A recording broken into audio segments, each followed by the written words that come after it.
Bismillahirrahmanirrahim. Assalamualaikum warahmatullahi wabarakatuh. Halo, apa kabar anak-anak semuanya? Kembali lagi bersama Ibu Tuti Herwati di pembelajaran IPA. Bu Guru doakan semoga kalian selalu sehat, selalu bahagia, dan tentunya tetap semangat untuk belajar meskipun harus belajar dari rumah. Di pembelajaran sebelumnya, kita sudah membahas tentang konsep bioteknologi. Nah, untuk pertemuan kali ini, kita akan melanjutkan dengan penerapan bioteknologi dalam kehidupan. Adapun indikator pencapaian kompetensi pada pertemuan kali ini adalah 1. Mengidentifikasi penerapan bioteknologi dalam berbagai bidang. 2. Menjelaskan keuntungan dan kerugian dari penerapan bioteknologi dalam berbagai bidang. 3. Menganalisis perbedaan kandungan gizi, bahan baku bioteknologi dengan produk bioteknologi. Penerapan bioteknologi dalam kehidupan.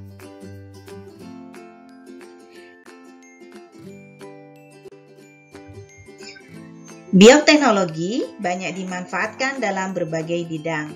Menurut kalian, apa saja bidang yang memanfaatkan bioteknologi? Yuk simak penjelasan bioteknologi di berbagai bidang berikut ini. 1. Bioteknologi pangan.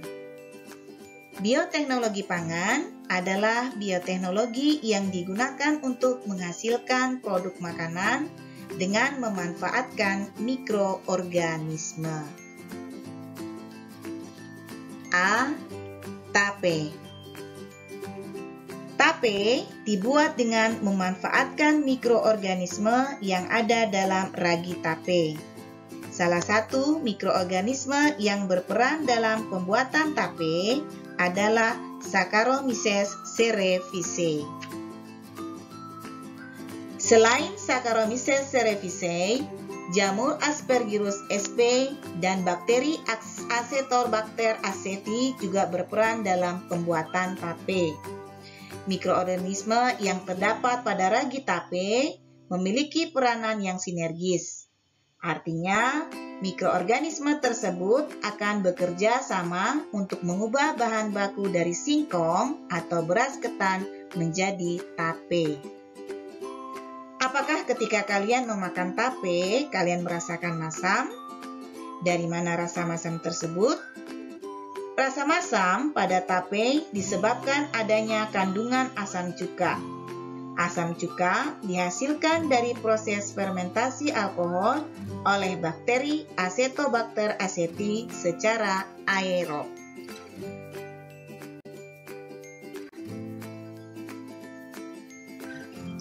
B. Yogurt.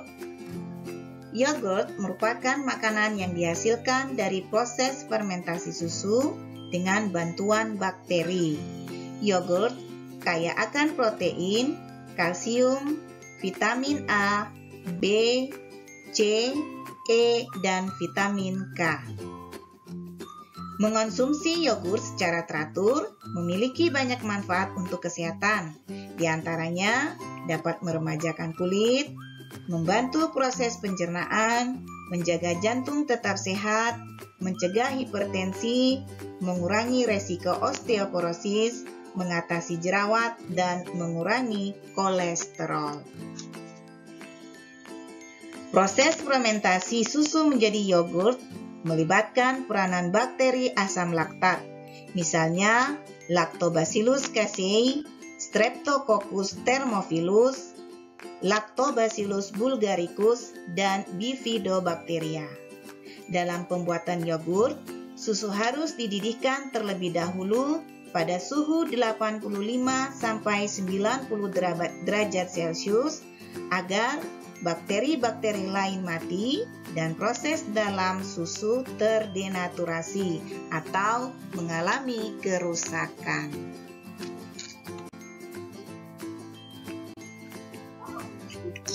C. Keju. Keju merupakan makanan yang dihasilkan dari proses koagulasi atau pengentalan protein kasein susu.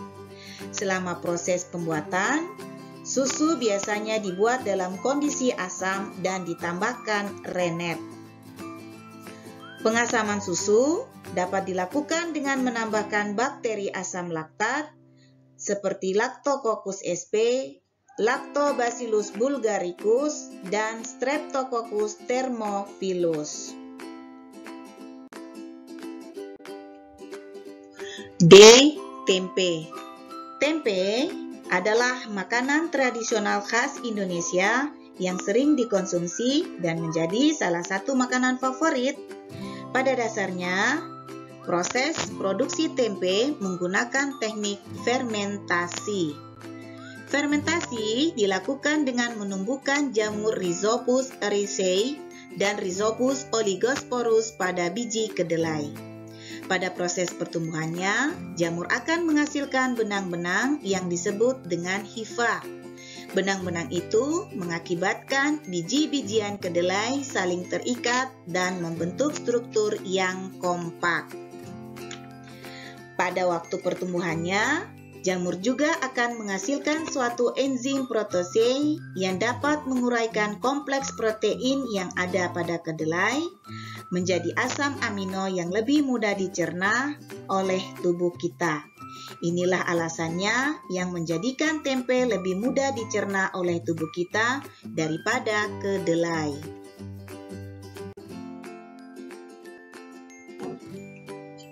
E. Kecap. Kecap merupakan salah satu produk hasil bioteknologi yang terbuat dari kacang kedelai. Secara tradisional, proses pembuatan kecap melibatkan proses hidrolisis dan fermentasi dengan menggunakan jamur Aspergillus oryzae, Aspergillus shojae, dan Aspergillus wendtii. Proses fermentasi dalam pembuatan kecap juga melibatkan Saccharomyces cerevisiae dan spesies Lactobacillus untuk menghasilkan aroma yang khas. F. Roti. Roti merupakan makanan yang terbuat dari bahan dasar utama tepung terigu dan air. Roti sudah dikenal oleh masyarakat seluruh dunia.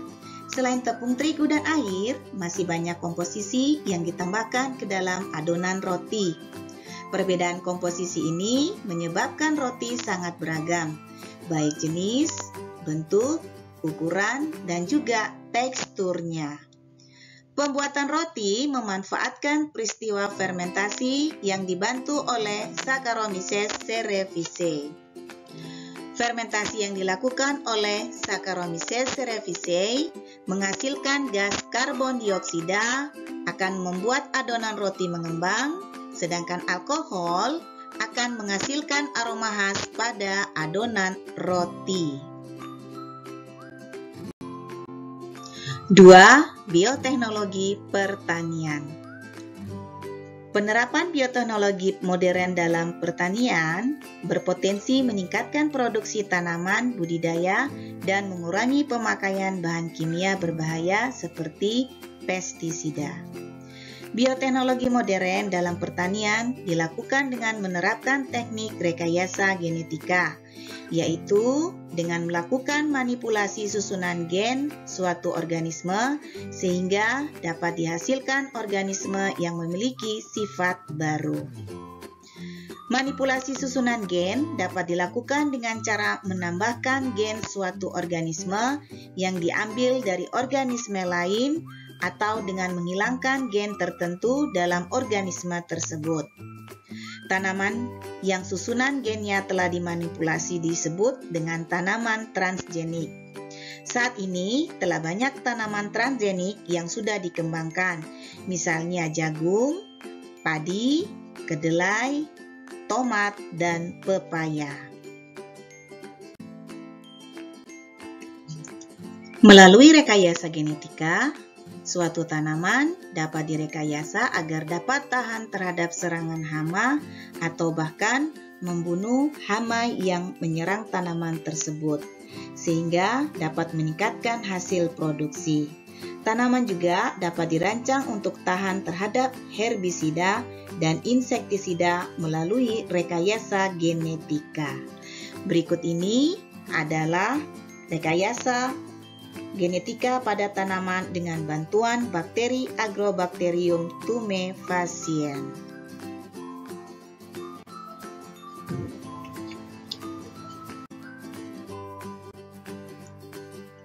Melalui rekayasa genetika juga dapat dikembangkan beras yang mengandung zat besi dan juga vitamin A. Beras yang mengandung vitamin A dikenal dengan nama golden rice. Berikut ini adalah gambar beras normal berwarna putih dan golden rice berwarna kuning.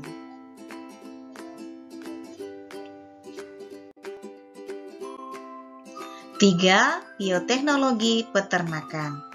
Selain di bidang pertanian, bioteknologi juga banyak diterapkan dalam bidang peternakan, yaitu dengan dikembangkannya hewan transgenik melalui teknik rekayasa genetika. Pada awalnya, hewan transgenik merupakan bahan penelitian para ilmuwan untuk menemukan jenis penyakit yang menyerang hewan tertentu dan cara penanggulangannya.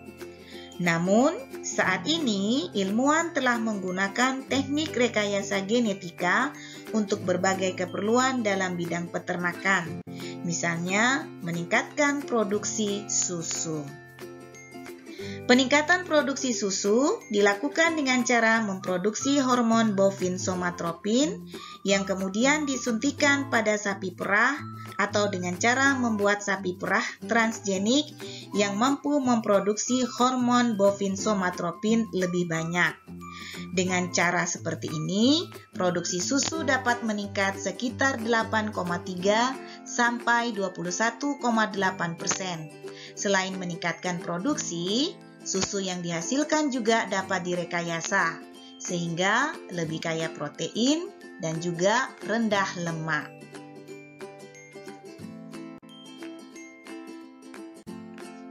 Selain untuk meningkatkan produksi susu, rekayasa genetika juga dapat dilakukan pada hewan ternak agar tahan terhadap penyakit. Misalnya, pengembangan sapi transgenik yang tahan terhadap penyakit mastitis, yaitu penyakit pembengkakan pada kelenjar susu yang disebabkan oleh infeksi bakteri Staphylococcus aureus.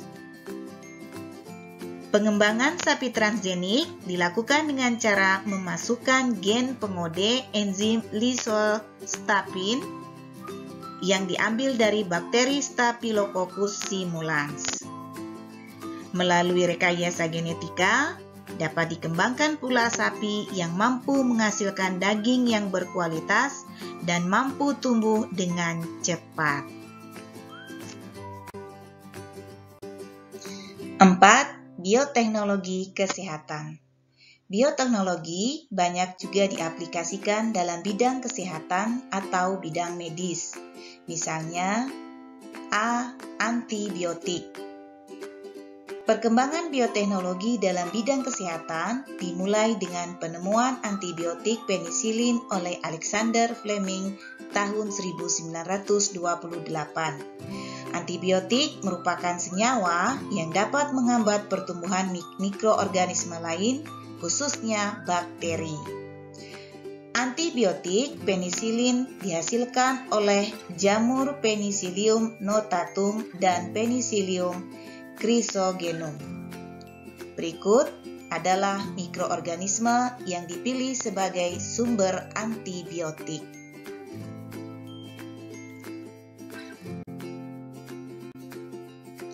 B. Insulin sintetis atau humulin. Orang yang menderita penyakit diabetes mellitus memiliki kadar gula dalam darah yang tinggi. Untuk mengatasi penyakit diabetes mellitus ini, penderita perlu mendapatkan tambahan hormon insulin sintetis. Melalui bioteknologi, ilmuwan telah dapat memproduksi hormon insulin sintetis seperti hormon insulin yang dihasilkan oleh pankreas manusia. Berikut ini adalah rekombinasi gen pengode insulin pada bakteri Escherichia coli.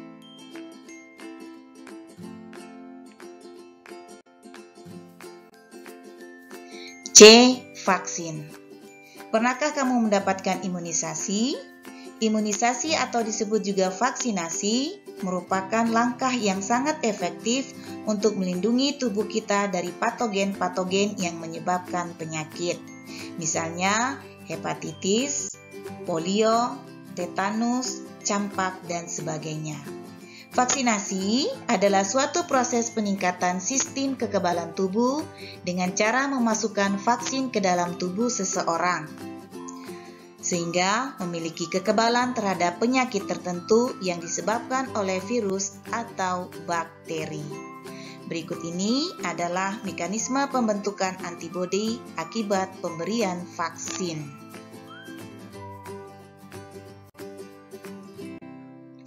D. Antibodi monoklonal.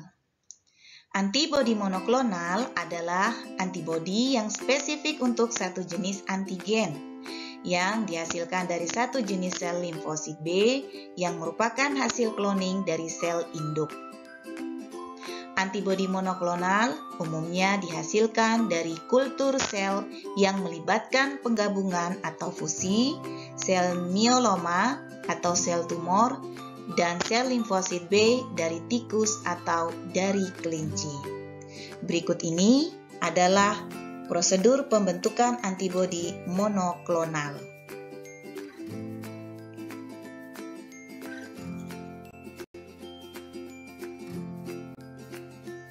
5. Bioteknologi lingkungan.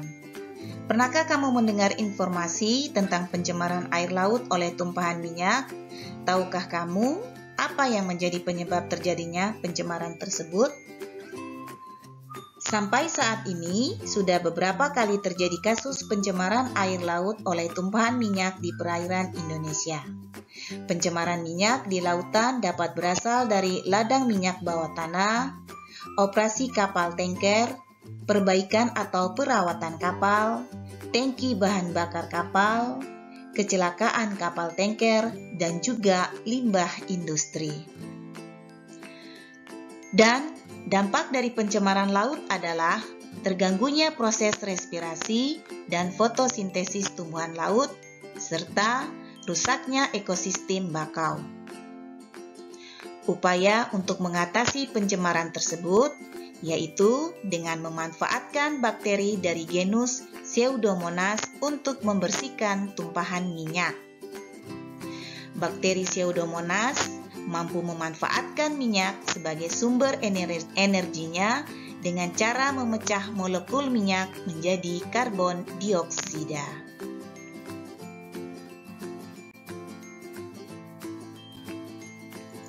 Bioteknologi forensik. Forensik merupakan aplikasi teknik-teknik dan metode ilmiah yang digunakan untuk menginvestigasi suatu kejahatan atau tindak kriminal. Awalnya, untuk mencari atau menginvestigasi pelaku suatu tindak kejahatan hanya menggunakan tes sidik jari saja. Dengan perkembangan bioteknologi ini, telah ditemukan teknik investigasi yang lebih akurat, yaitu melalui teknik DNA fingerprinting atau sidik DNA.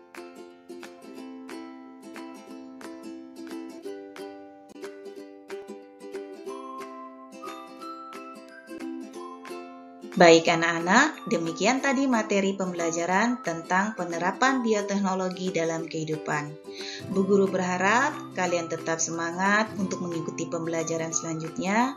Jangan lupa untuk tetap menjaga kesehatan dan juga menjaga protokol kesehatan kemanapun dan dimanapun kalian pergi. Bu Guru akhiri pembelajaran ini. Assalamualaikum warahmatullahi wabarakatuh.